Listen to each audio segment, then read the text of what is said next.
अस्सलाम वालेकुम।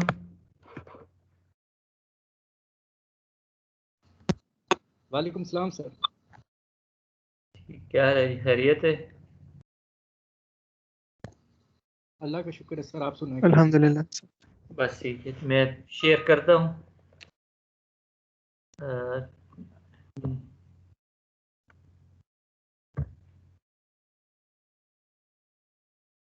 ठीक है, पिछली दफ़ा हम पढ़ रहे थे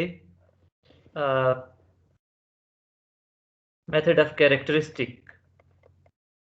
ठीक है, तो उसमें मेथड ऑफ कैरेक्टरिस्टिक में हमने एक फर्स्ट मेथड डिस्कस किया जिसमें एक इम्पॉर्टेंट मॉडल जो है वाटर रिसोर्सेज का या सरफेस वाटर का, उस जो कि सेंट वेनांट इक्वेशन है, उनको डिस्क्रिटाइज करने का जो है ना एक मेथड है।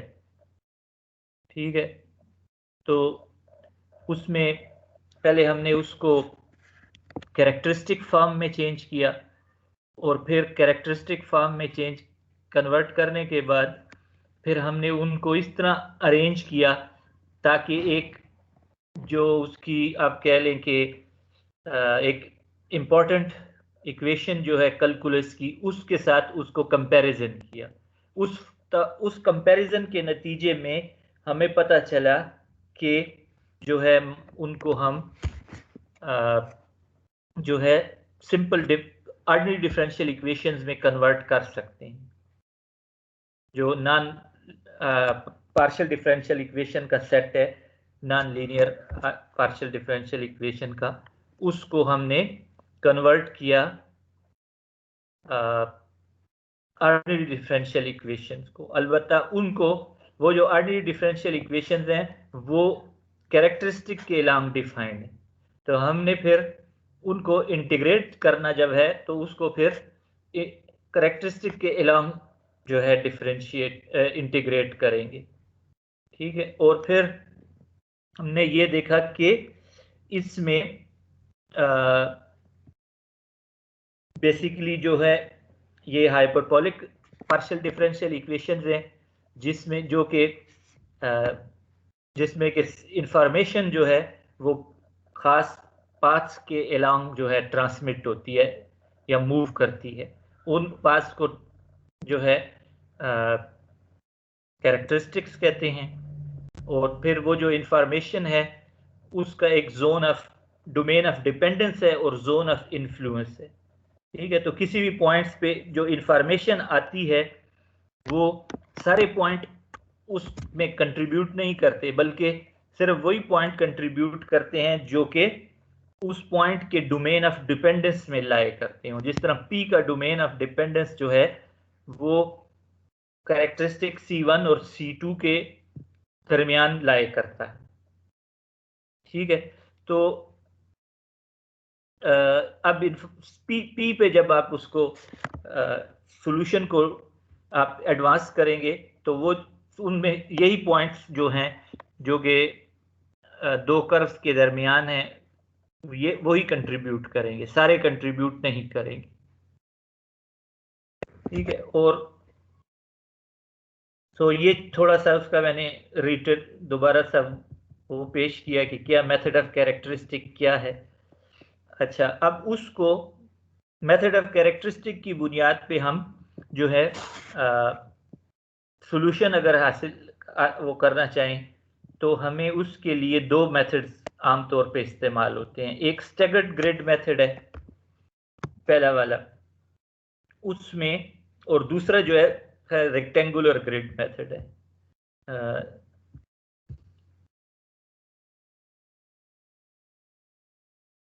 रेक्टेंगुलर ग्रिड पे, ठीक है, तो स्टैगर्ड ग्रिड में जो है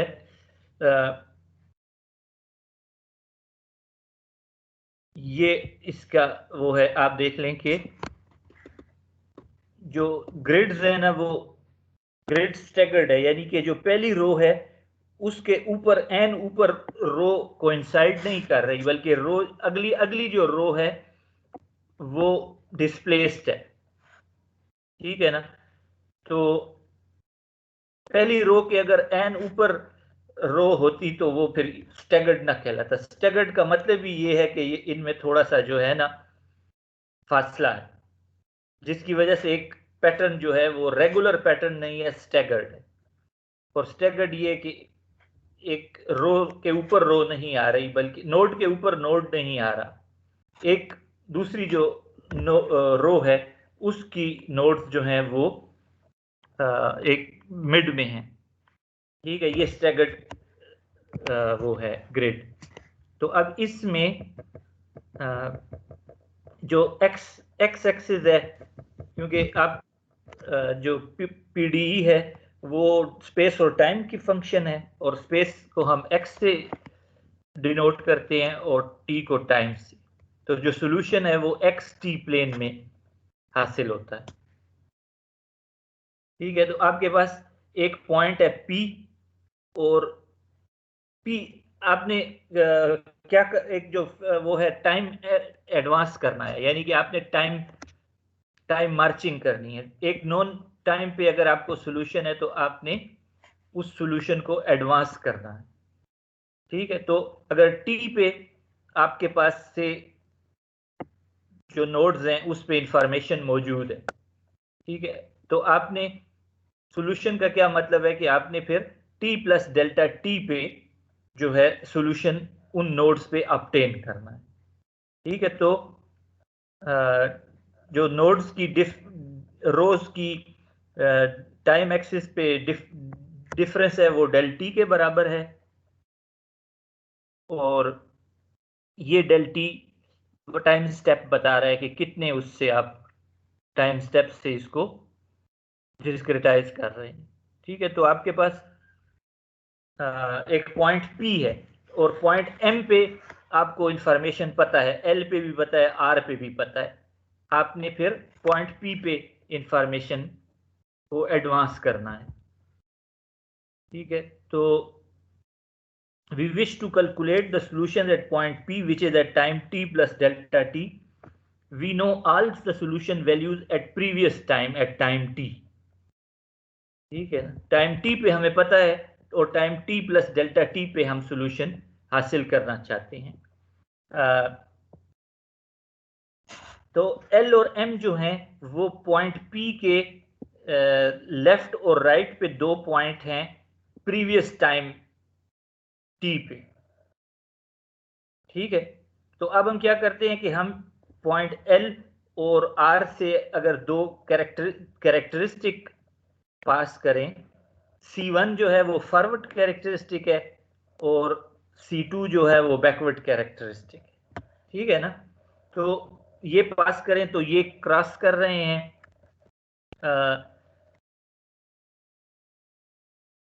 तो इनके इस जब ये चीज हो गई तो अब हम इसके बाद जो है ना पार्शियल डिफरेंशियल कोफिशिएंट्स को इन पॉइंट्स के डिफरेंस के तौर पे डिनोट कर सकते हैं। ठीक है, मसलन जो वो वाली टर्म्स जो कि कैरेक्टरिस्टिक फॉर्म में सेंट वेनांट की कैरेक्टरिस्टिक फॉर्म में आ रही हैं, उनको हम यहाँ पे डिस्क्रिटाइज करेंगे। तो partial v by partial x जो है वो क्या होगा, difference between v r and v l, क्योंकि ये स्पेस डिराइवेटिव है, तो वी आर और वी एल में difference divide by del x से हम डिस्क्रिटाइज कर लेंगे। इसी तरह partial c by partial x को c r minus c l divide by del x से शो करेंगे, और partial v by partial t को we p minus v m by del t से, और partial c by partial t को c p minus c m by delta t से वो करेंगे।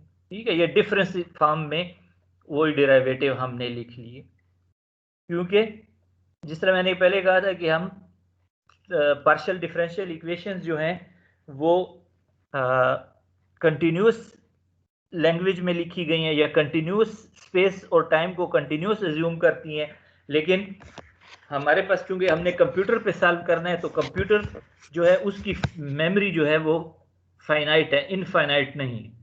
तो हमने we can only take a finite number of space points, nodes, and a finite number of time steps.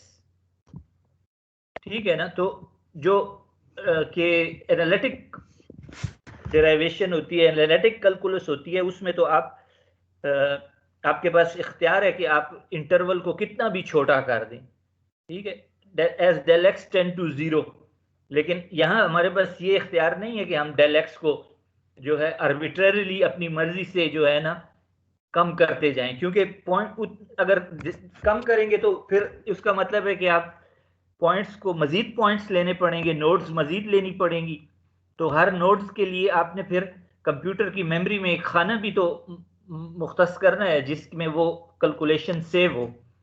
तो मतलब ये कि मेमोरी पे रिक्वायरमेंट बढ़ती जाएगी, ठीक है। तो हमारे पास वो लिबर्टी नहीं है कि हम infinite number of points nodes को कंसिडर कर सकें, इनफाइनाइट हद तक टाइम स्टेप को कम कर सकें, छोटा ले सकें। अगरचे वो उससे ज़्यादा एक्यूरेसी आएगी, लेकिन उतनी एक्यूरेसी हमारे उसमें नहीं है, फीजिबल नहीं है।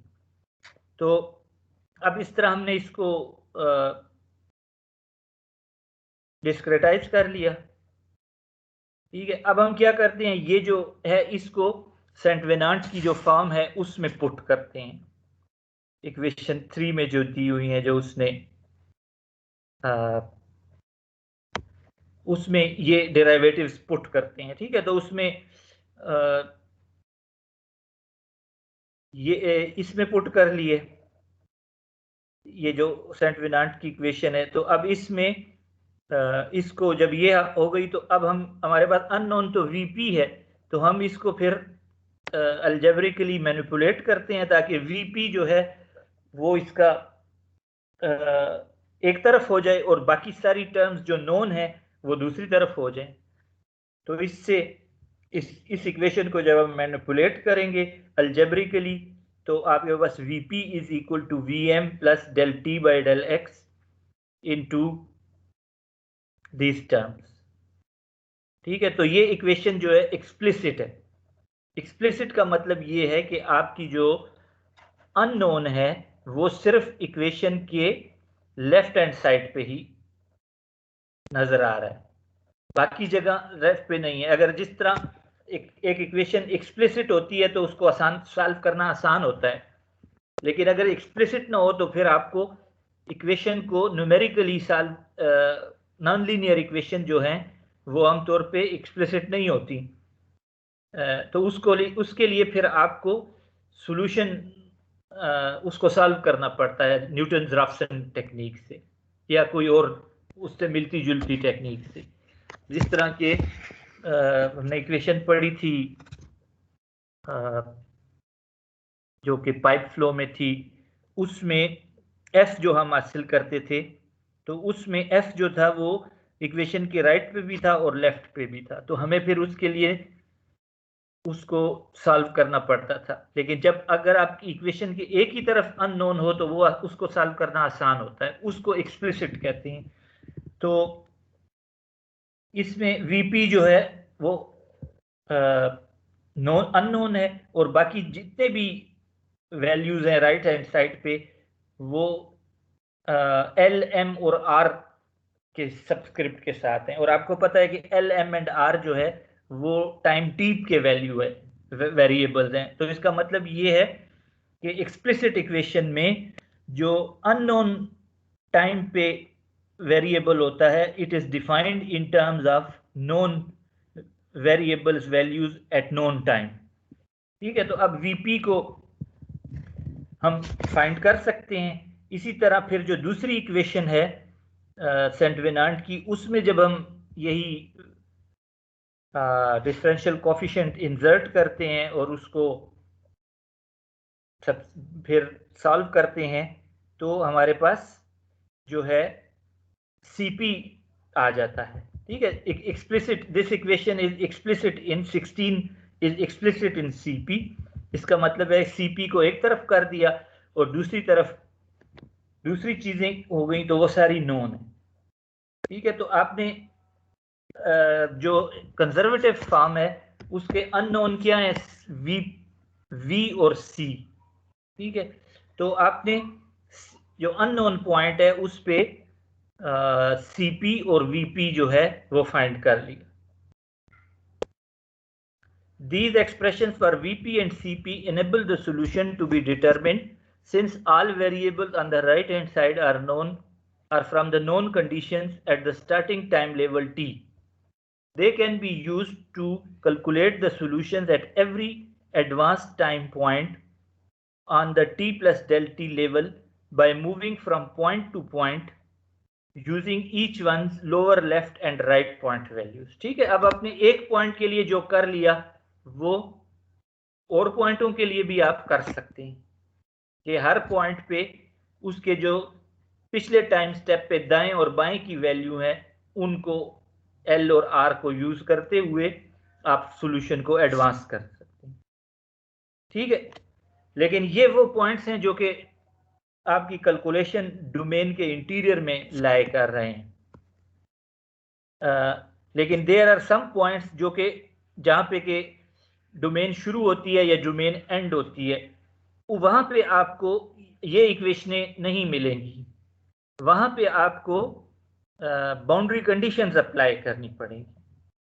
This statement needs qualifying since the expressions are not true for the upstream and downstream points. For example, x is equal to 0 and x is equal to L. At these boundaries, we must derive special equations known as boundary conditions to describe exactly what changes are occurring there. The question of boundary conditions will be addressed later in this note.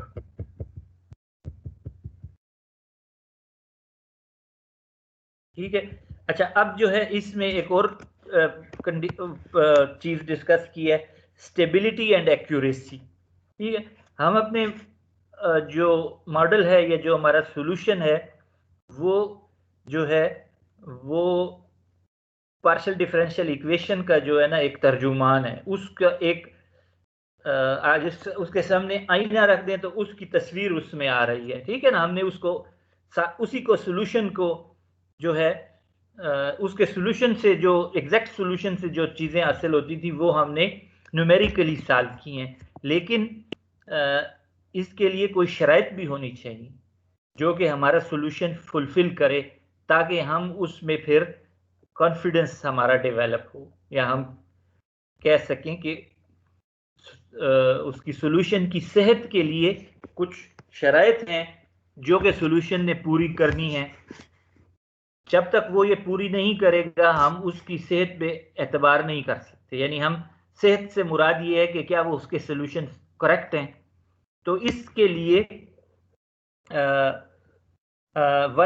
तो computer तो इसको solve कर देगा, लेकिन however one must be extremely careful that solution remain stable and accurate. ठीक है, stable तो दो शराइत हैं, स्टेबिलिटी, इसमें स्टेबिलिटी और एक्यूरेसी है।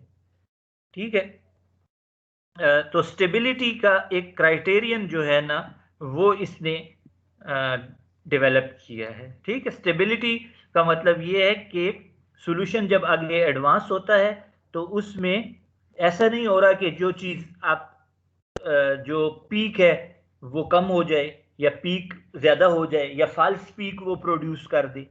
ठीक है, अगर ये कर रहा है तो वो फिर स्टेबल नहीं है।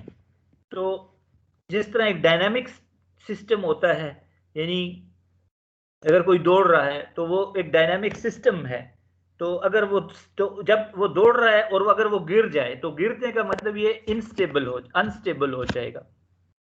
ठीक है, तो इसी तरह न्यूमेरिकल सॉल्यूशन भी जो है ना वो भी एक तरह से दौड़ रहा है क्योंकि टाइम में एडवांस हो रहा है, लेकिन क्या वो जो एडवांस होके जो सॉल्यूशन दे रहा है वो हकीकत है, वो सही है? तो उसके लिए फिर आपने, क्योंकि आप जो हैं जिस तरह मैंने कहा आप कंटिन्यूस वो इक्वेशनें जो कि कंटिन्यूस लैंग्वेज में लिखी गई हैं, जो कि स्पेस और टाइम के को कंटिन्यूस मान के लिखी गई हैं, उनको आप डिस्क्रीट बना रहे हैं। ये उनकी डिस्क्रीट रिप्रेजेंटेशन है। डिस्क्रीट से मुराद ये कि डेल एक्स और डेल टी डिफाइन है। तो अब इसके लिए आपने कोई शराइत जो है ना वो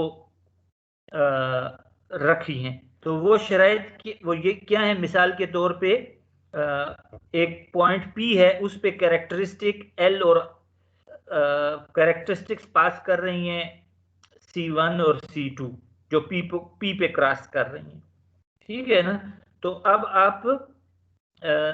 आपको पता है कि P में जो सॉल्यूशन है, जो पॉइंट P को पे कंट्रीब्यूट कर रहे हैं, they should be lying with in the domain C2 and C1,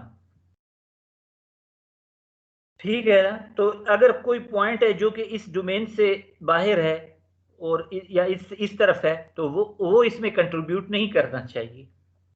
तो इसका नतीजा क्या है कि आपके पास जो है ना डेल एक्स और डेल टी के ऊपर जो है ना लिमिट होनी चाहिए, जो आपके स्केल्स हैं स्पेस और टाइम के एतबार से।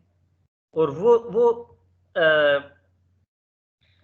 वो जो शर्त है उसको जब आप ट्रांसलेट करें कि ये जो है C1 फॉरवर्ड कैरेक्टरिस्टिक है और C2 बैकवर्ड कैरेक्टरिस्टिक है, ठीक है ना। तो C2, the forward characteristic through L has slope dt by dx is 1 over v plus c, and negative characteristic through R has slope dt by dx is equal to 1 over v minus c, ठीक है ना। From our earlier arguments, P can only receive information from points N L R if it lies within the domain of dependence of L and R, that is in the region bounded by two characteristics, ठीक है। वही वाली बात इसने English में बता दी है जो मैंने, कि सीक पे वही पॉइंट्स कंट्रीब्यूट कर सकते हैं जो कि इसकी डोमेन ऑफ डिपेंडेंस में लाई करते हो। तो इसका मतलब ये है कि इस क्राइटेरिया को फुलफिल करने के लिए dx by dt must be greater than v plus C, ठीक है। तो dx by dt जो है, वेयर v क्या है फ्लो वेलोसिटी और c क्या है वेव वेलोसिटी, तो और dx और dt क्या है, ये भी वेलोसिटी ही है एक्चुअली। तो अगर आप देखें तो बेसिकली ये जो क्राइटेरियन है ये क्या चीज बता रहा है, ये बता रहा है कि dx by dt भी वेलोसिटी है लेकिन न्यूमेरिकल वेलोसिटी है, ठीक है ना। क्योंकि x जो है ये dx जो है ये हकीकत में तो एग्जिस्ट नहीं करता, ये तो आपने डिस्क्रेटाइज करके स्पेस को dx बनाया है, और dt भी जो है वो हकीकत में तो एग्जिस्ट नहीं करता, फ्लूइड की फिजिक्स में तो एग्जिस्ट नहीं करता, ये तो आपने एक डिस्क्रेटाइज करके dt बनाया है। लेकिन dx by dt जो है, इसको इसीलिए हम कहते हैं dx by dt rate of change of distance with time, तो ये तो वेलोसिटी है लेकिन numerical velocity. So numerical velocity must be greater then, और v प्लस c क्या है, ये फिजिकल वेलोसिटी है, यानी वेलोसिटी प्लस उसके ऊपर आप सुपर इम्पोज कर दें वेव वेलोसिटी। तो इसका शर्त ये है कि dx by dt should be greater than dx by dt must be greater than v plus c, ठीक है। या इसी को फिर अगर आप this stability condition is referred to as Courant और CFL कंडीशन, ठीक है। इसे CFL कंडीशन कहते हैं या CFL नंबर कहते हैं। तो ये तीन जो रिसर्चर थे उनके नाम से है, कूरांट, फ्रीडरिच और लेवी कंडीशन। और इसके लिए आपके पास तो किसी को अगर आप ट्रांसपोज कर लें यानी इसको उलट दें, तो आपके पास ये जो असल ये तो del x by del t पे है, तो एक्चुअली इसको इस क्राइटेरिया को आप चेंज करके टाइम स्टेप पे लिमिटेशन पे सूरत में जाहिर करें, क्योंकि आपने देखा है कि जो हमारा सॉल्यूशन है वो टाइम मार्चिंग है। तो टाइम मार्चिंग में आपने एक स्पेस स्टेप टाइम स्टेप के साथ सॉल्यूशन को आगे बढ़ाना है। तो उसको जब आप अपने आगे बढ़ाना है तो अगर मिसाल के तौर पे लंबी सिमुलेशन है तो आपके पास टेम्पटेशन तो आपकी ये होगी कि मैं बड़े टाइम स्टेप लेके और 2, 4, 5 या 10 या 100 स्टेप्स में सॉल्यूशन को ख़त्म कर दूं, ठीक है ना। लिहाजा जो आपकी जितना आपने टाइम स्टेप बड़ा लिया तो कैलकुलेशन आपकी उतनी जो है जल्दी ख़त्म होगी। अगर आपका टाइम स्टेप छोटा है तो छोटी लंबी उस पर ज़्यादा टाइम लगेगा कंप्यूटर का। तो इसका मतलब ये है कि फिर हमें ये आइडिया है कि क्यों नहीं इस कंडीशन को इस तरह चेंज करें ताकि हमें वो टाइम स्टेप बता दे, dt पे ये कंडीशन है, ठीक है ना। तो उसकी वजह से इस यहाँ पे आप ये del x by del t है, तो इसको इस तरह अगर इसको आप वो करें, इन्वर्ट करें, तो डेल टी ऊपर चला जाएगा, डेल एक्स नीचे आ जाएगा, ठीक है। और दूसरी तरफ जो है वो भी 1/2v प्लस सी पर आ जाएगा, ठीक है ना। तो इसके मुताबिक ये अगर आपको देखें तो डेल टी बाय हाँ, तो इसमें ये 0.9 को छोड़ दें और 2 को छोड़ दें, तो ये इक्वेशन ये चीज आपको बताती है कि del T is equal to del X divide by 2v plus C और उसकी मैक्सिमम वैल्यू, ठीक है ना। तो ये इससे आपको ये जी पता सर। चल गया कि मेरा टाइम स्टेप कितना होना चाहिए। एक्सक्यूज मी सर, जी सर 5 मिनट की ब्रेक ले लें नमाज के लिए। सारे पढ़ लें यार, 5 मिनट की ब्रेक, 10 मिनट वेट, 10 मिनट की ब्रेक ले लें, ठीक है। ठीक है सर। 10 मिनट बाद फिर जो दोबारा वो होती है।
ओके जी, ठीक है, दोबारा हम आते हैं, उधर से शुरू करते हैं। ठीक है, तो हम उससे CFL नंबर पे थे। ठीक है, तो ये आपने इधर से इसने जो है ना, ये LPL C1 जो है ये फॉरवर्ड कैरेक्टरिस्टिक है, और C2 जो है ये बैकवर्ड कैरेक्टरिस्टिक। फॉरवर्ड कैरेक्टरिस्टिक के जो स्लोप है dt by D X, it is given as 1/v plus C, और बैकवर्ड कैरेक्टरिस्टिक का जो स्लोप है dt by D X, it is given as 1/v minus C.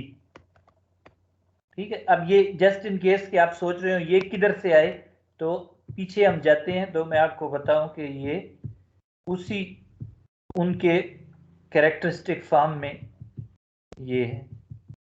ठीक है, ये इधर से आप देखें, ये जो है फॉरवर्ड कैरेक्टरिस्टिक का 11, और 12 जो है ये बैकवर्ड कैरेक्टरिस्टिक का है। फर्क ये है कि ये dx बाई dt में है, तो जब आप इसको स्लोप लेते हैं तो dt बाई डी एक्स कर देते हैं, तो फिर ये 1/v प्लस सी हो जाएगा, और ये 1/v माइनस सी हो जाएगा। ठीक है, इधर से आ रहे हैं ये फॉरवर्ड कैरेक्टरिस्टिक का स्लोप और बैकवर्ड कैरेक्टरिस्टिक का स्लोप।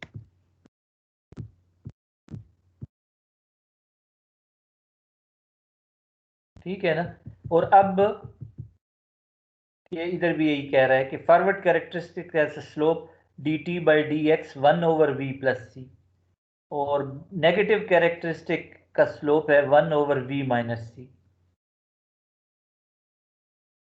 ठीक है, तो वही इसी की वजह से फिर आप हम ये जो है हमने ये वाली इक्वेशन क्यों ली, dx बाई dt के लिए v प्लस सी वाली क्यों नहीं ली। उसकी वजह ये है कि अगर मैं v माइनस सी वाली कंडीशन लूंगा तो वो क्रिटिकल कंडीशन नहीं है। जो ज्यादा क्रिटिकल होगी वो वाली कंडीशन लेनी पड़ेगी, जो ज्यादा स्ट्रिंग। ठीक है ना, तो इन दोनों में जो v माइनस सी वाली कंडीशन है वो कम स्ट्रिंजेंट है, जो जबकि v प्लस सी वाली ज्यादा स्ट्रिंजेंट है। तो जिस तरह आपने सुना होगा, a chain is only as strong as its weakest link. ठीक है ना, तो अगर चेन में 10 लिंक्स हैं, हल्के हैं, हर हल्के की अपनी स्ट्रेंथ है, तो जो चेन की स्ट्रेंथ होगी वो सबसे कमजोर हल्के की स्ट्रेंथ होगी, क्योंकि जब आपने वो स्ट्रेंथ एक्सीड होगी तो चेन टूट जाएगी। तो इसी वजह से dt बाई डी एक्स की दो इक्वेशनें हैं, तो हमने वो वाली इक्वेशन लेनी है जो कि ज्यादा क्रिटिकल हो। और क्रिटिकल ये है कि मिसाल के तौर पे इधर से इससे मैं फॉरवर्ड कैरेक्टरिस्टिक की जो इक्वेशन है उससे dt निकालता हूं, तो dt is equal to D X divide by V plus C. ठीक है ना, तो dx दोनों में अगर सेम हो तो dx यहाँ पे डिनोमिनेटर में v प्लस सी से डिवाइड हो रहा है, तो यहाँ जो dt आएगा वो छोटा होगा। और यहाँ अगर मैं बैकवर्ड कैरेक्टरिस्टिक की इक्वेशन यूज करूंगा dt के लिए, तो जो dt आएगा वो बड़ा होगा, क्योंकि मैं उसको डिवाइड जो है छोटी रकम से कर रहा हूँ v माइनस सी से। ठीक है, तो इसकी वजह से मैंने फॉरवर्ड कैरेक्टरिस्टिक वाली इक्वेशन ली है और उसको इस तरह लिखा है। ये आप देख लें, तो CFL नंबर अगर इसको ये वर्ड का डॉक्यूमेंट नजर आ रहा है आपको? Yes sir. Yes sir. हाँ जी, तो देखिए आप dx बाई, इसको हम इस तरह भी लिख सकते हैं कि dx by dt divide by v plus C और इज इक्वल टू 1 की फॉर्म में लिख लें। ठीक है, यहाँ पे इसको v प्लस सी से मैं अगर दोनों तरफ डिवाइड करूं, ठीक है, इधर भी डी v प्लस सी से डिवाइड करूं, इधर भी करूं, तो यहाँ पे तक 1 आ जाएगा। तो इसको इस तरह हम शो कर सकते हैं कि CFL नंबर दर हकीकत क्या चीज़ है, dx न्यूमेरिकल वेलोसिटी और फिजिकल वेलोसिटी का रेशियो है। तो CFL नंबर आपको ये कहता है कि आपका ये रेशियो जो है वो या 1 हो या 1 से कम हो। ठीक है, कि न्यूमेरिकल वेलोसिटी और फिजिकल वेलोसिटी जो है उसमें एक खास जब रेशो होगा तब आपका सॉल्यूशन स्टेबल होगा। अगर आपने इस तरह इस रेशो को एक्सीड किया तो आप जो स्टेबिलिटी है वो गारंटी नहीं होगी। ठीक है ना। आप तो इसका मतलब ये है, इसको आप इस तरह भी लिख सकते हैं कि दर हकीकत ये एक टाइम स्टेप के ऊपर एक कंस्ट्रेंट है, एक लिमिटेशन है कि your time step will be given as this, that is dx, और या आपकी जो स्पेस स्टेप है डिवाइडेड बाय फिजिकल वेलोसिटी, क्योंकि ये v फ्लो की वेलोसिटी है और c वेव वेलोसिटी है, तो उसकी जो है ना मैक्सिमम वैल्यू आप लेंगे। मतलब इधर आप देखें तो मैक्सिमम वैल्यू से मुराद ये है कि आपको अब आपने इस टाइम स्टेप t से t प्लस डेल t पे जाना है। ठीक है ना। तो इस रो में जो डिफरेंट पॉइंट है, हर एक पॉइंट पे अपनी v है और हर एक पॉइंट की अपनी c है, तो आपने फिर उसके लिए जो है वो वाली v प्लस सी की वैल्यू लेनी है जो कि मैक्सिमम हो, क्योंकि अगर कम होगी तो फिर dt बड़ा आएगा, लेकिन अगर मैक्सिमम वेलोसिटी v और c आप लेंगे इस टाइम स्टेप पे तो उससे जो टाइम स्टेप आएगा वो छोटा होगा। तो इस वजह से कि कोई चीज जो ज्यादा क्रिटिकल केस है उसको हम कंसिडर करें, इसलिए हमने, क्योंकि इधर इस टाइम स्टेप पे एक नोड नहीं है, कई नोड हैं, और हर नोड पे v और c जो है ना फ्लो वेलोसिटी और वेव वेलोसिटी वो डिफाइंड है। So you should take those values which are maximum at this time step t, so that your dt is not exceeded। क्योंकि अगर आप छोटी वैल्यू लेंगे तो आपका dt बड़ा आएगा, लेकिन वो फिर उस जगह पे इंस्टेबिलिटी क्रिएट कर देगा। ठीक है, तो इस इधर देख लें तो आपके पास इसीलिए आ गया dt is equal to D X V plus C. तो बेसिकली जो CFL नंबर है वो क्या करता है कि वो आपको ये बताता है कि किस रफ्तार से आपने टाइम मार्चिंग करनी है। अगर आपने टाइम मार्चिंग इस रफ्तार से ना की तो आपकी जो सॉल्यूशन होगा, आपका सॉल्यूशन वो अनस्टेबल हो जाएगा और आपके रिजल्ट्स जो होंगे वो फिर उसमें एक्यूरेसी नहीं रहेगी, वो गलत हो जाएंगे। ठीक है, फिर उसका कोई फायदा नहीं है। तो this condition ensure stability of calculation for every point.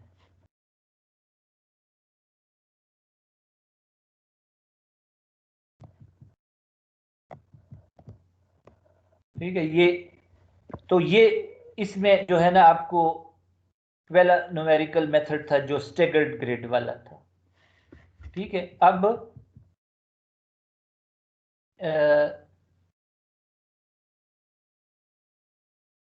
दूसरा जो सॉल्यूशन है वो हम डिस्कस करते हैं। वो कौन है? Method of characteristic on rectangular grid. For this method we choose a regularly space grid arrangement. ठीक है, अब रेगुलर ग्रिड है यानी नोड के ऊपर नोड आ रही है।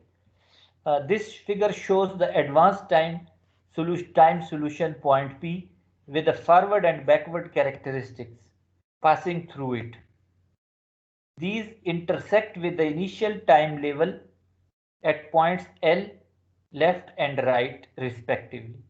ठीक है, तो अब आपके पास कैरेक्टरिस्टिक इक्वेशन जो है ना वो रिकॉल करें। तो आपके पास ये इक्वेशन थी जब जिसके लिए dx by D T V plus C है, ये फॉरवर्ड कैरेक्टरिस्टिक की इक्वेशन है 19, और फॉर बैकवर्ड कैरेक्टरिस्टिक आपके पास ये टोटल इक्वेशन है। तो इनको हम अब इन इक्वेशनों को हम जो है अलोंग द कैरेक्टरिस्टिक जो है अप्लाई करेंगे फॉरवर्ड और बैकवर्ड। तो इसके लिए हम ये एज्यूम करेंगे कि कैरेक्टरिस्टिक्स आर स्ट्रेट लाइंस। ठीक है, तो ये जो है this assumption is only true if for steady uniform flow. However, if the time step is small, the assumption usually gives very good solutions. ठीक है ना, हमारा टाइम स्टेप नॉर्मली स्मॉल होता है, हम टाइम, क्योंकि CFL कंडीशन इसको enforce करती है वो कि आप टाइम स्टेप को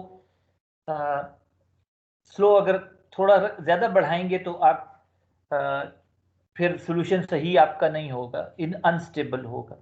so this assumption is normally valid that characteristics are straight lines.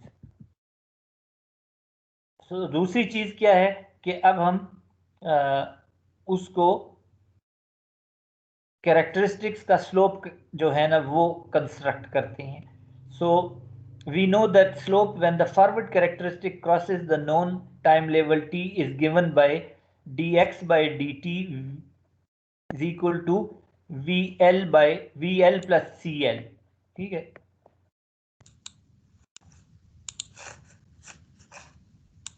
हाँ VL प्लस CL, और इसी तरह क्योंकि ये L से जो है ना फॉरवर्ड कैरेक्टरिस्टिक गुजर रही है और जो R है वो बैकवर्ड कैरेक्टरिस्टिक है, तो इसका स्लोप जो है वो v dx by dt is VL plus CL।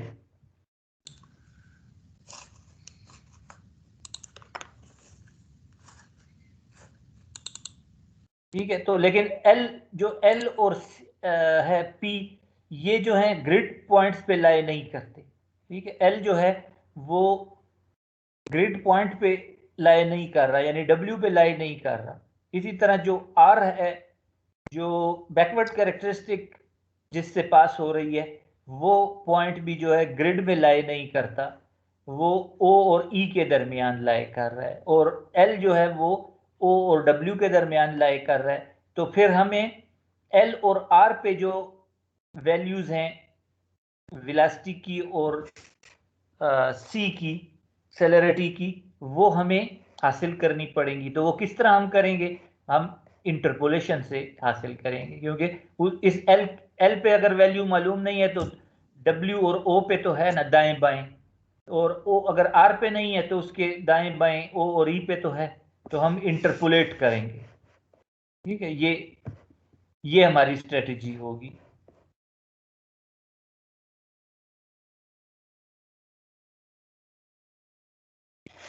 ठीक है, बैकवर्ड, इस तरह बैकवर्ड कैरेक्टरिस्टिक का, तो अब हमने हमारा ग्रिड है, अब हम उसमें उसको जो है ना बैकवर्ड कैरेक्टरिस्टिक को हमने किस तरह किया कि डेल एक्स आर, जो x D x by D T को हमने अप्रोक्सीमेट किया डेल एक्स आर से और डेल टी से, और आर की वैल्यू चूंकि ओ की वैल्यू, इसके लिए हम ओ की वैल्यू यूज कर रहे हैं तो वी ओ माइनस सी ओ से कर दिया। ठीक है, और इसी तरह फॉरवर्ड कैरेक्टरिस्टिक के लिए भी हमने यही सेंट्रल पॉइंट इस्तेमाल कर लिया del x l by del t के लिए। ठीक है, तो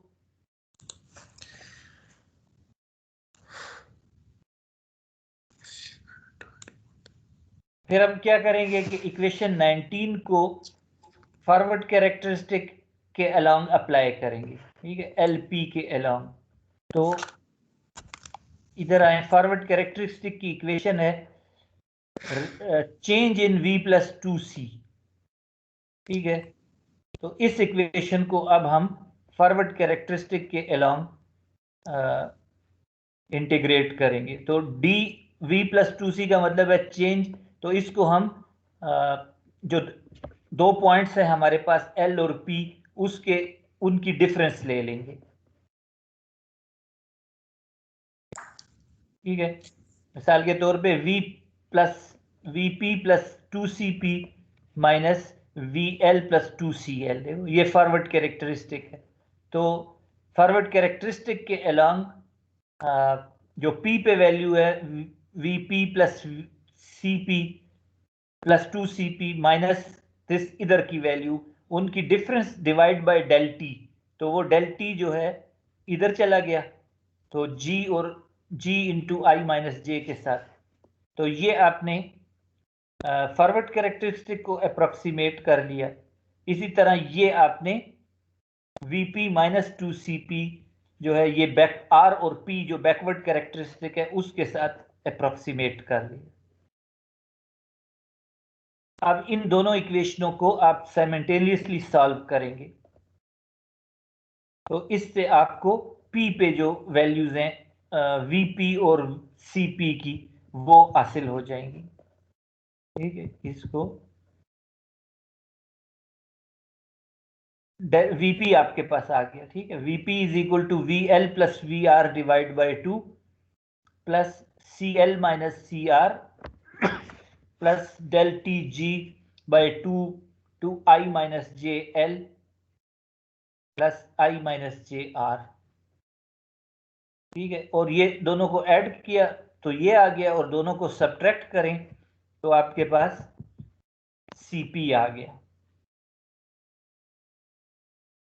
ठीक है, तो यही चीज आपने हासिल करनी थी, Vp और Cp। These are the solution at point P।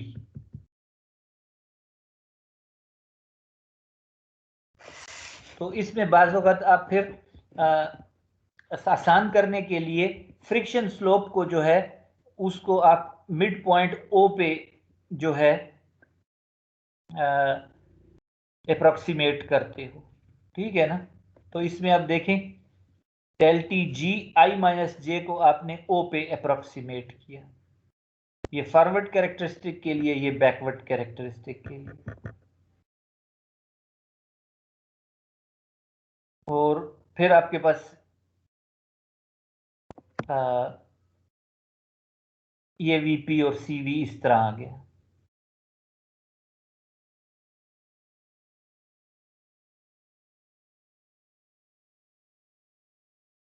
ठीक है, सो अब फिर वही चीज है कि इसमें अब आ रहा है Vp के लिए क्या आ रहा है, VL और VR, CL CR, ये चीजें आपको पता होना चाहिए। लेकिन अब VL और R जो है, जिस तरह मैंने कहा, वो बीच में आ रहे हैं, तो यू आपको पता नहीं है वो इस वैल्यूज, लेकिन क्योंकि वो नोड्स पे नहीं फॉल कर रहे, तो नोड्स उसके लिए फिर आपको इंटरपोलेट करना पड़ेगा। W O और E पे तो आपको वैल्यूज पता है, तो फिर आप उसको लीनियर इंटरपोलेशन आपको बताएगी कि VL is equal to VO minus VL del XL by del X, so on. मतलब VL और VR जो है ना, ये लीनियर इंटरपोलेशन से आ गए। ठीक है, इसमें फिर वही जो वो जो क्राइटेरिया था स्टैगर्ड ग्रिड में टाइम स्टेप का क्राइटेरिया था डेल एक्स बाय 2, क्योंकि स्टैगर्ड ग्रिड में जो डेल एक्स होता है वो कम होता है, वो इसका हाफ होता है। ठीक है, तो इस वजह से वहां पे डेल एक्स के नीचे डिनोमिनेटर में 2 आ रहा था, यहां वो नहीं आ रहा। ठीक है, यहां तो इसका मतलब है इसमें टाइम स्टेप ज्यादा बड़ा होगा। This allows a time step twice that of the staggered grid method. ठीक है, इसमें आप सॉल्यूशन जल्दी, आप टाइम कम लगेगा। और वहां पे हमने एक 0.9 सेफ्टी फैक्टर भी इंसर्ट किया था। ठीक है, टाइम स्टेप को मजीद कम करने के लिए यहां भी हमने वो 0.9 सेफ्टी फैक्टर इंट्रोड्यूस किया। ठीक है, ये रेक्टेंगुलर ग्रिड है। ठीक है, ये CFL कंडीशन जो है ये आ गई। अब जो है बाउंड्री कंडीशंस, तो जो बाउंड्रीज होती हैं वहां पे सिर्फ एक कैरेक्टरिस्टिक मौजूद होती है। जब आगे आपने देखें इंटीरियर डोमेन में हर पॉइंट पे दो कैरेक्टरिस्टिक्स गुजर रही हैं, एक फॉरवर्ड एक backward. At any boundary there is only one characteristic present because the other is outside the channel. ठीक है ना, for an upstream boundary we have the backward characteristic, for the downstream boundary we have the forward characteristic. ठीक है, ये याद रखने की बात है। अब जब एक कैरेक्टरिस्टिक है तो आप उस पे आपको तो दो इक्वेशनें चाहिए। सो अगर दो इक्वेशनें नहीं है, एक इक्वेशन कम है, तो एक इक्वेशन कम फिर किधर से आएगी कि वो जो कमी होगी वो instead of second characteristic equation we have a boundary condition equation. This will either specify the depth और स्टेज एट पी। ठीक है, तो वो बाउंड्री कंडीशन क्या होगी कि या तो डेप्थ, वो आपको डेप्थ बताएगी, या स्टेज भी डेप्थ होता है लेकिन डेप्थ की फ्री सरफेस एलिवेशन होती है with reference to some data. तो जो है आपके पास वो जो बाउंड्री कंडीशन होगी या डेप्थ देगी या स्टेज देगी, और या अगर डेप्थ और स्टेज नहीं दे रही तो फिर वो डिस्चार्ज बताएगी फ्रॉम अ फ्लड हाइड्रोग्राफ। ठीक है ना, ये बाउंड्री कंडीशन होती है। और इसी तरह डाउनस्ट्रीम पे भी बाउंड्री कंडीशन होती है। अब मिसाल के तौर पे आपके पास अपस्ट्रीम बाउंड्री पे डेप्थ को स्पेसिफाई किया गया। This is very simple to solve. The value of depth hp is given, so cp is readily calculated. अगर आपको डेप्थ बताई गई है तो फिर आप c is equal to cp is equal to g hp under root से फौरन cp निकाल सकते हैं। ठीक है ना, तो आपके पास cp आ गया तो फिर ओनली अननोन क्या हो गया, vp। ठीक है, ये आप देखें।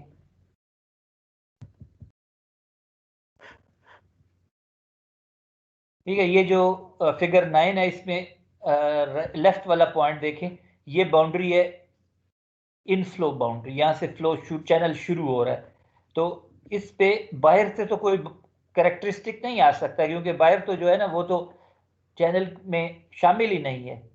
तो यहां से इधर से फॉरवर्ड कैरेक्टरिस्टिक नहीं आ सकता, इसीलिए कहा जाता है हाँ इस पॉइंट पे बैकवर्ड कैरेक्टरिस्टिक आ रहा है, तो एक कैरेक्टरिस्टिक मिसिंग है।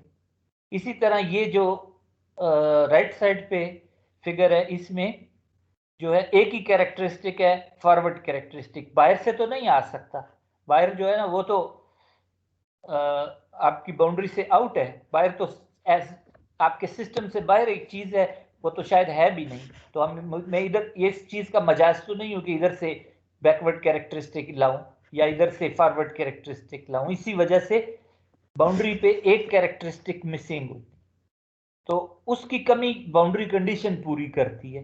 तो यहाँ पे अगर अपस्ट्रीम बाउंड्री पे डेप्थ स्पेसिफाई है तो फौरन आप सीपी निकाल सकते हैं। तो अब बाकी रह गया वीपी।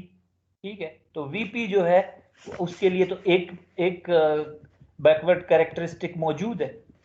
तो from the backward characteristic equation VP minus 2cp minus v r minus 2cr is equal to delta t g I minus j r. ठीक है, यही वो जो डिफरेंशियल इक्वेशन है उसको उसी से डिफरेंस फॉर्म में लिखा है। तो अब हमें क्या चीज चाहिए, वीपी। तो इसमें वीपी को एक तरफ रखें, दूसरी चीजों को दूसरी तरफ ले जाएं। तो VP is equal to v r minus 2cr minus cp, यानी कि आर की जो वी आर और सी आर अगर आपके पास है तो आप, और सीपी पहले ही फाइंड है तो आप वीपी निकाल सकते हैं। इस तरह डेप्थ की कंडीशन से आप अपस्ट्रीम बाउंड्री पे दोनों पॉइंट सॉल्व कर सकते हैं, यानी दोनों वेरिएबल्स हासिल कर सकते हैं।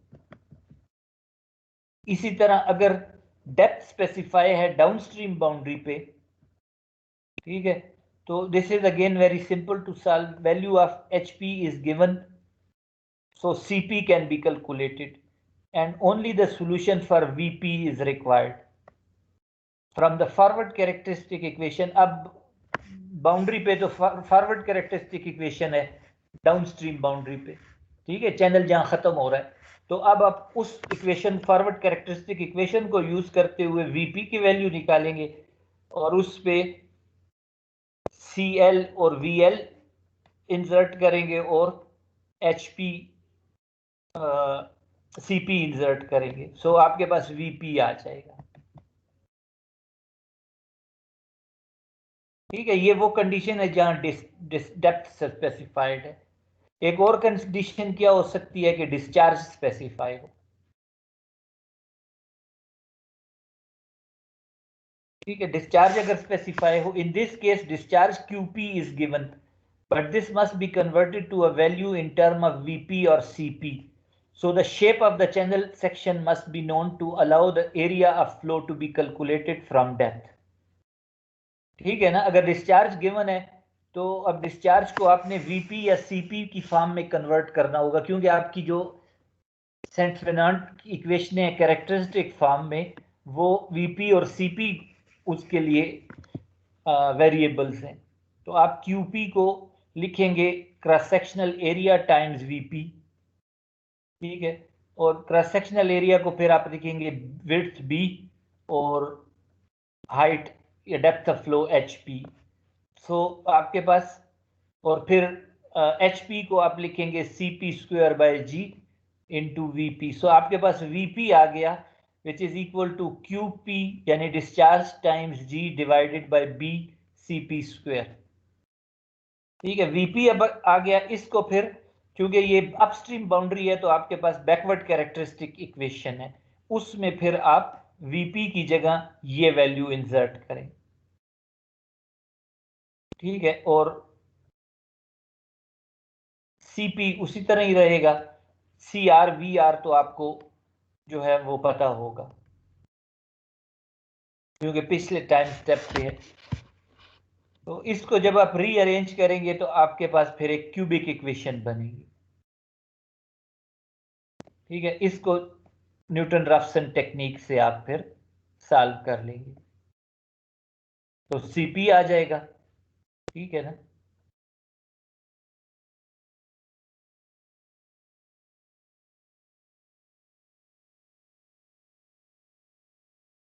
इसी तरह फिर आप डिस्चार्ज स्पेसिफाइड की यही वाली चीज डाउनस्ट्रीम बाउंड्री पे सॉल्व करेंगे। तो डिस्चार्ज वो जब लगाएंगे तो फिर एक नॉन लीनियर इक्वेशन बनेगी, क्यूबिक इक्वेशन है, उसको फिर आप आइटरेशन से सॉल्व करेंगे।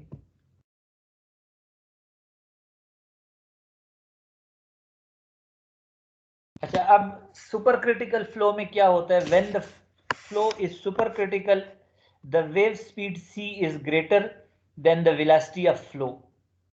Using the equation for backward characteristic to calculate del XL, we get del XL is equal to del T VL minus CL.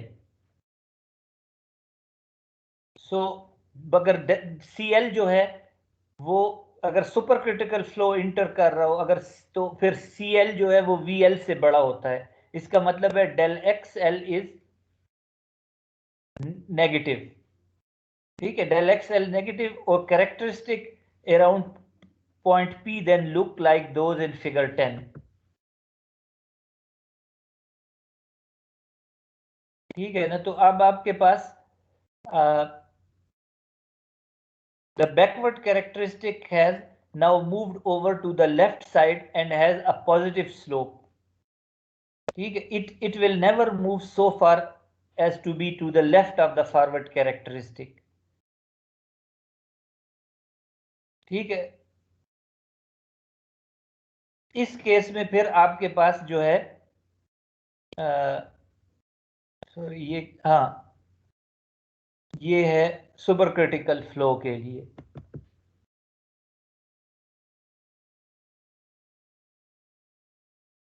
तो इसमें फिर आपके पास सुपर क्रिटिकल फ्लो में क्या होता है कि जो कैरेक्टरिस्टिक अपस्ट्रीम पे है, जिस तरह मैंने पहले कहा था कि अगर सब क्रिटिकल फ्लो होगा तो आपको अपस्ट्रीम पे एक कैरेक्टरिस्टिक अवेलेबल होगा बैकवर्ड कैरेक्टरिस्टिक, और दूसरी के लिए आप बाउंड्री कंडीशन अप्लाई करेंगे।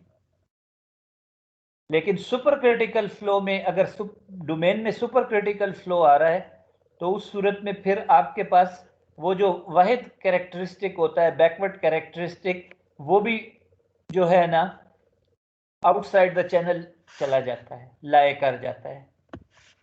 तो इस वजह से आपके पास सब क्रिटिकल के केस में अपस्ट्रीम बाउंड्री पे एक कंडीशन चाहिए थी और एक कंडीशन कैरेक्टरिस्टिक से आनी थी।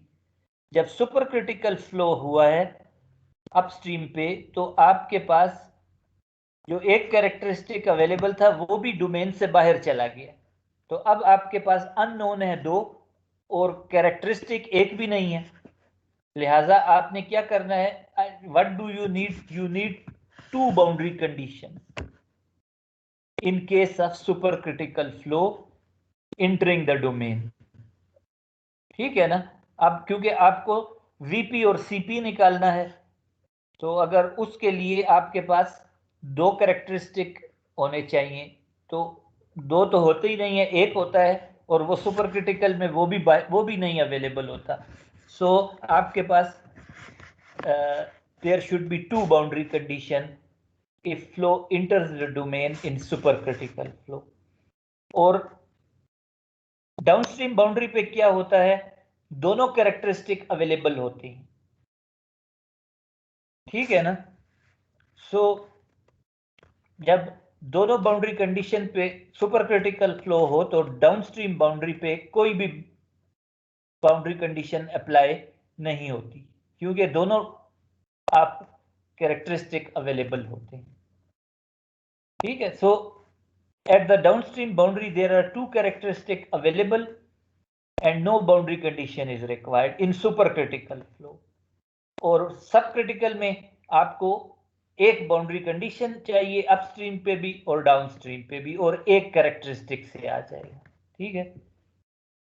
ये जी, तो आपके पास बाउंड्री डाउनस्ट्रीम बाउंड्री पे दोनों कैरेक्टरिस्टिक अवेलेबल होते हैं। So you need not impose any condition on downstream boundary.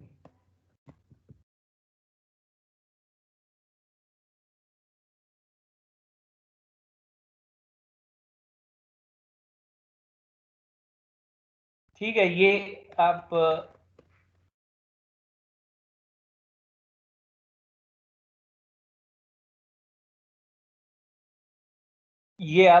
फिर इसको देख लें। इसके ऊपर चंद प्रॉब्लम है वो फिर नेक्स्ट टाइम करेंगे। अभी मैं वो प्रॉब्लम और उनके सॉल्यूशन जो हैं वो फाइल्स में डाल देता हूं।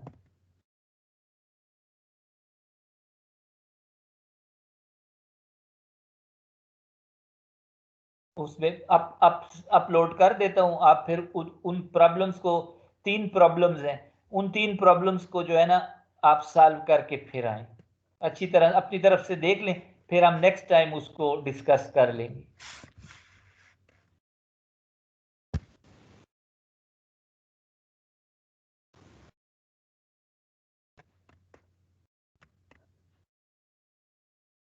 अच्छा, आज मैं हाजिरी भी लगा लूं। आज इन्होंने अटेंडेंस अभी तक तो नहीं दी, ठहलो, इन्होंने कोई वो भी नहीं दिया। मैं खुद ही से अटेंडेंस सेट करता हूँ।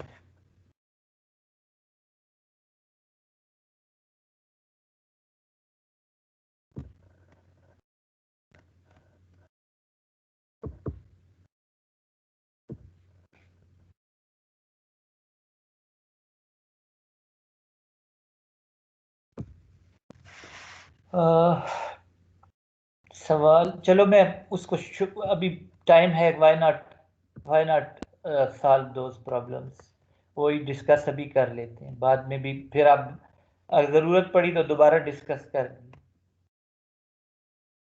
लेंगे।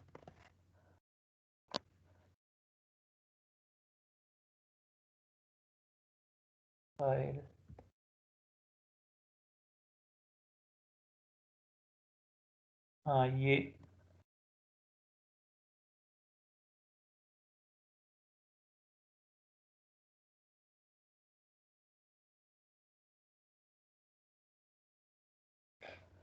ठीक है।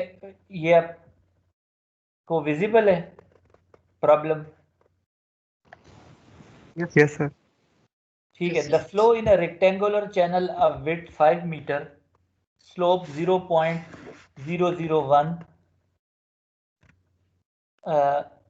and a chassis C of 25 is uniform and has a depth of 1.5 meter. A gate at the downstream end increases the depth by 10%. How long will it take this change in depth to affect levels in the river 0.5 kilometer upstream?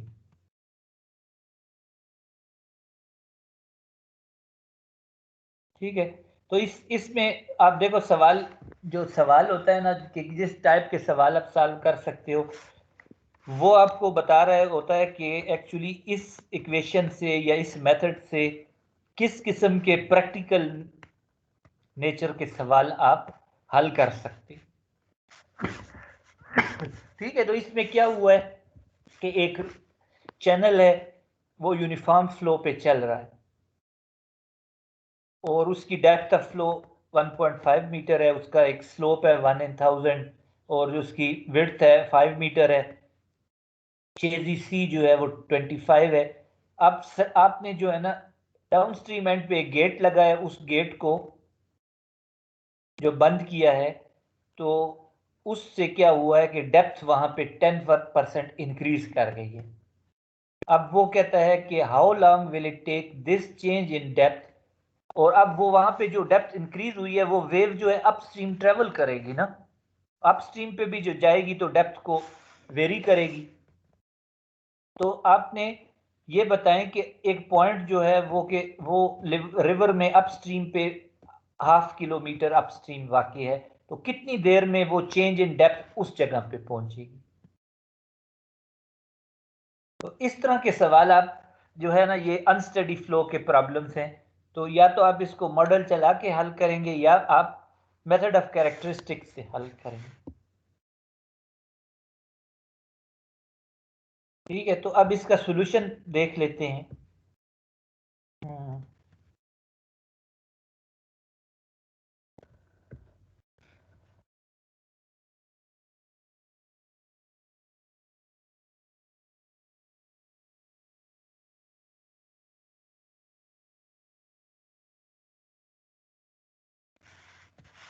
ठीक है, अब वही उसी का वही problem है, उसका solution आप देख लेंगे।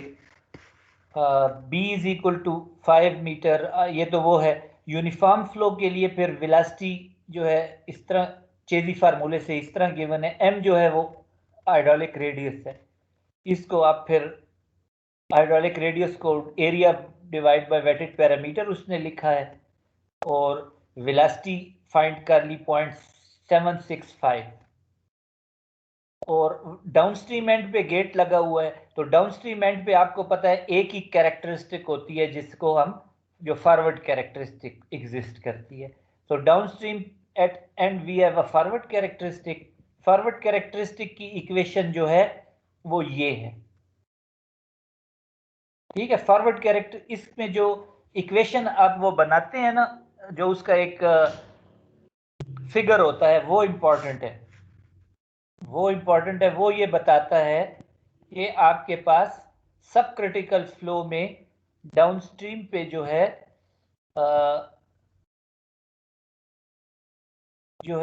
ये वाली सिचुएशन होगी। देखो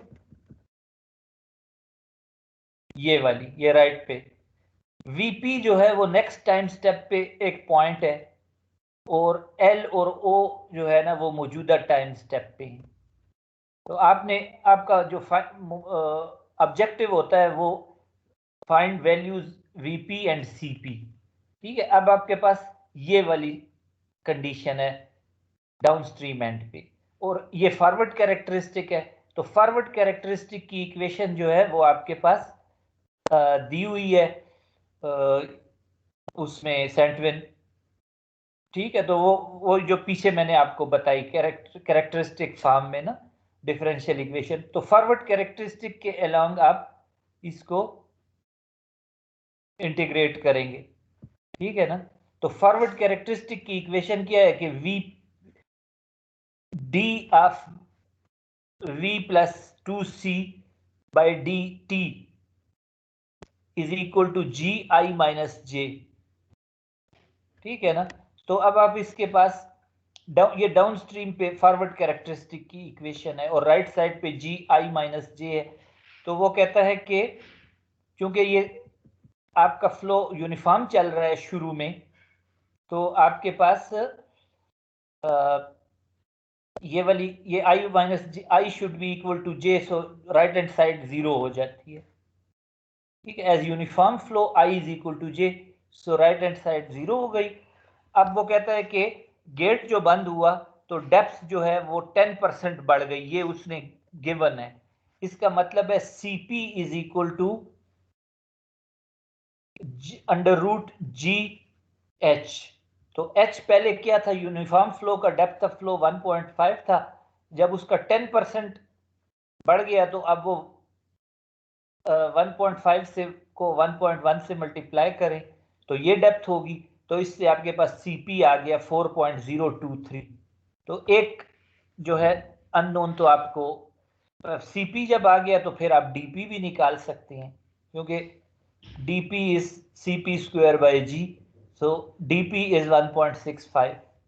तो p जहां भी आए इसका मतलब है आपने अननोन पॉइंट पे एक चीज तो निकाल ली, आपने dp निकाल लिया। अब vp निकालना है, तो vp के लिए आपने फॉरवर्ड कैरेक्टरिस्टिक की इक्वेशन लिखी हुई है।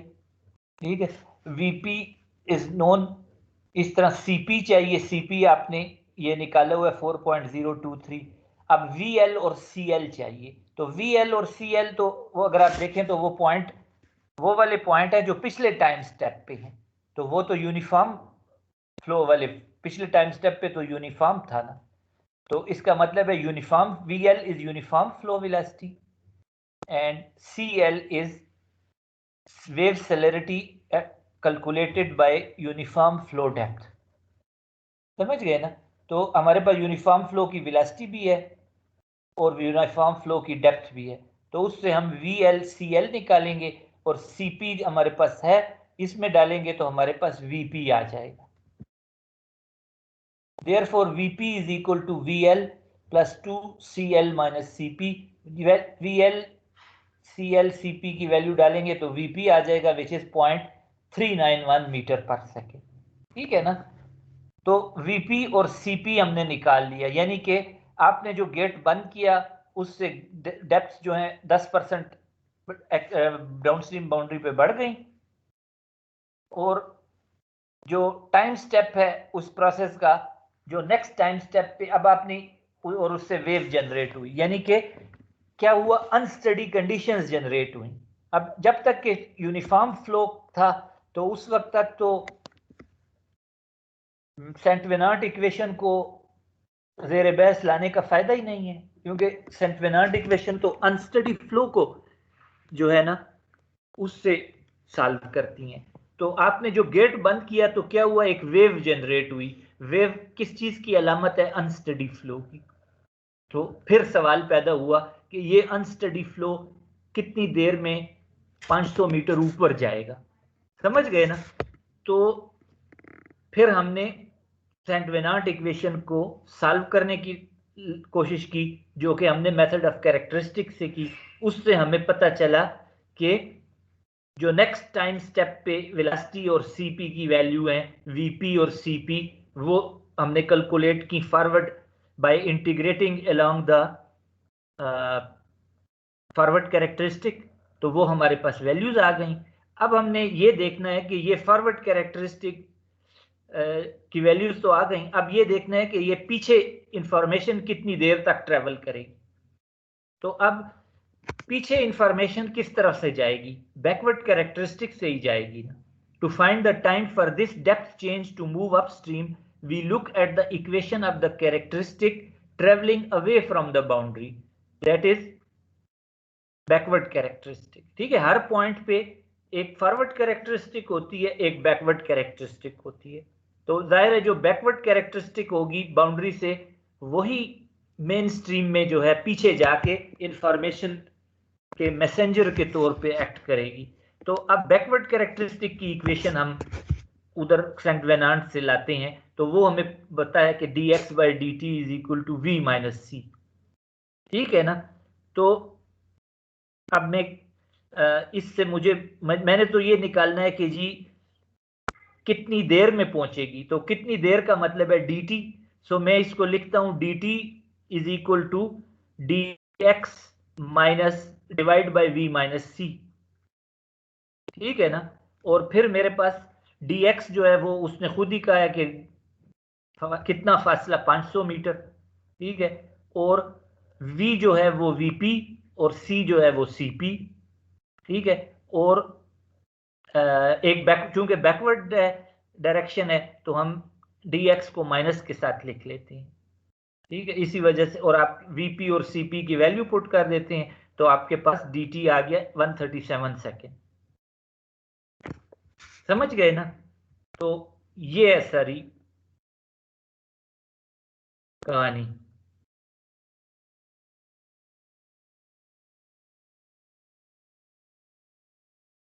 इसमें 3 सवाल हैं, तो 2 सवाल फिर आप इसको खुद ही सॉल्यूशन है और इसको वो सवाल भी देख लें 2 और सॉल्यूशन भी हल कर लें, ठीक है ना? Yes sir. हाँ, सर ये ये मैं उधर आप वो कर देता हूँ। अभी आप जरा ना जो ठीक है, आप इस तरह करें कि फिर सारे जो है ना आज, लेकिन एक्चुअली चलो मैं जल्दी जल्दी हाजिरी लिख लेता हूँ क्योंकि इन्होंने हमें कोई लिस्ट भी नहीं दी हुई, लेकिन लेट्स मी, मेरे पास कोई लिस्ट हो ना कि मैं जो हाजिरी, ठीक है, जवाद सलीम, मैं इधर हाजिरी लगाता हूँ अभी। आप जवाद सलीम, ठीक है, और सलमान और जरक और अमीर हमजा,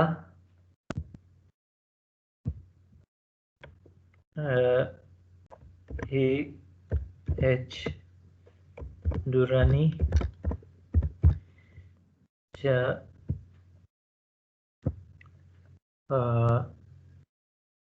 अमजद हुसैन,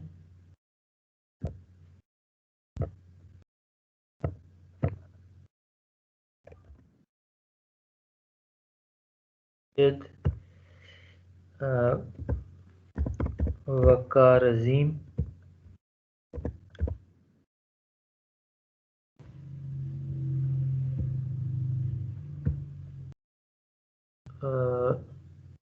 उज़ैर, मोहम्मद उज़ैर,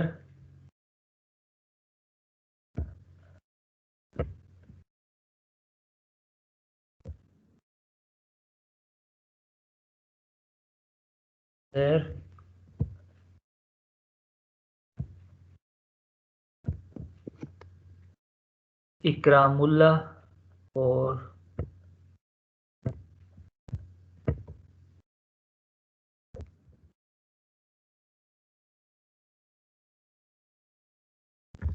इकरामुल्लाह और ओरान,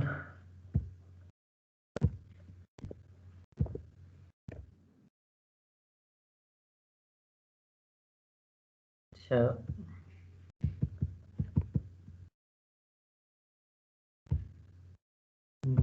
ये हो गए 9 हो गए। फिर इसके अलावा भी ये FH किसका वो है? अच्छा, फैसल हयात,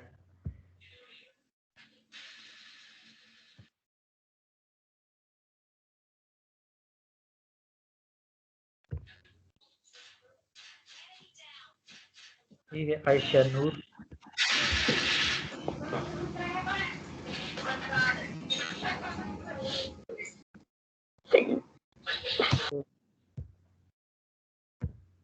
और फिर हाँ, इकरमा शफीक और एम इकरमा और मोहिक, ठीक है, और इकरम AM किसका वो है? हाँ, अनीका और जाहिद हुसैन, ठीक है, निका, जाहिद, और लेट्स सी और कौन है।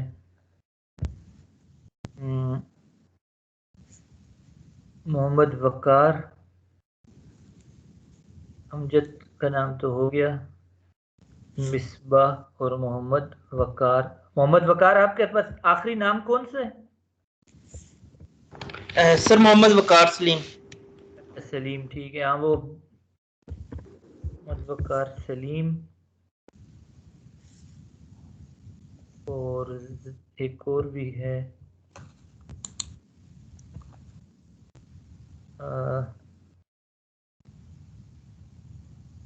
ठीक है, ये तो, हाँ, वकार सलीम, ठीक है। अनिका, ये भी हो गई, ये भी हो गया। ये एम आर कौन है? हाँ, मिसबाह, आमिर शबीर, ठीक है। आमिर शबीर को मेरे ख्याल में आप उसके हैं, जियोटेक के। आमिर,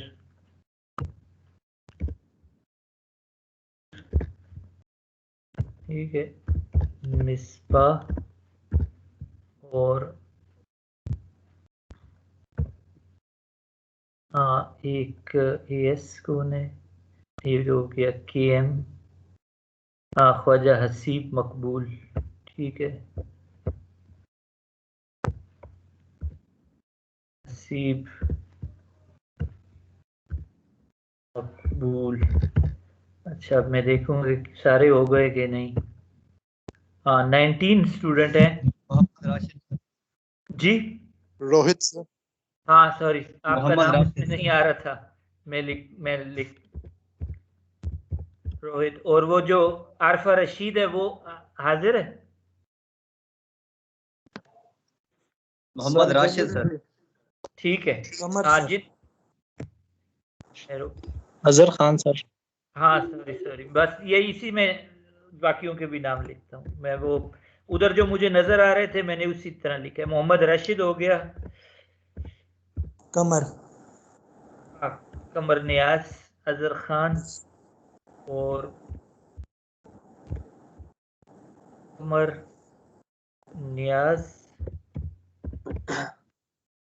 और हाँ, अभी जो है ना, जमील गुलाबज़ई। हाँ, जमील गुलाबज़ई।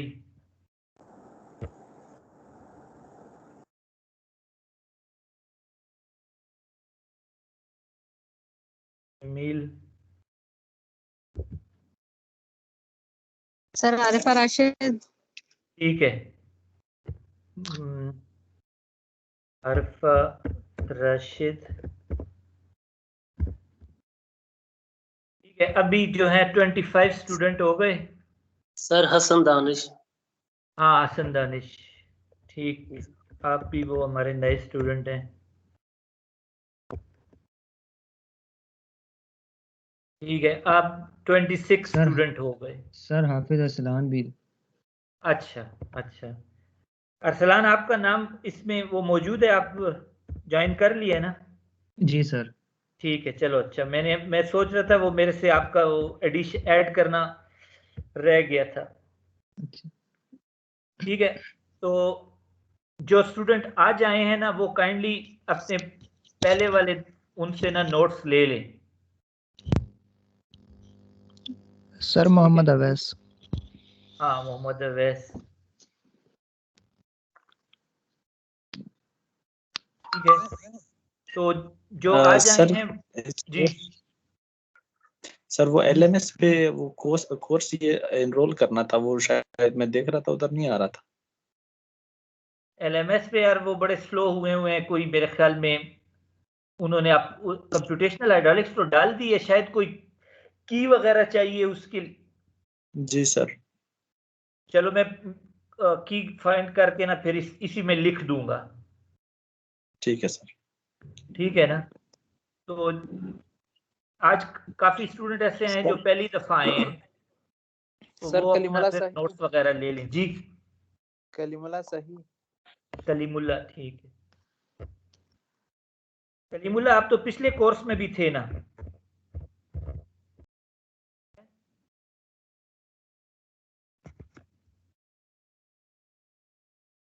ठीक है जी, और कोई रह गया तो मुझे बता दे। ठीक है, अपेरेंटली सब हो गए हैं, तो मेरे ख्याल में मैं फिर आपको उधर अपलोड कर दूंगा, उधर से आप डाउनलोड कर लें। तो आज के लिए काफ़ी है फिर।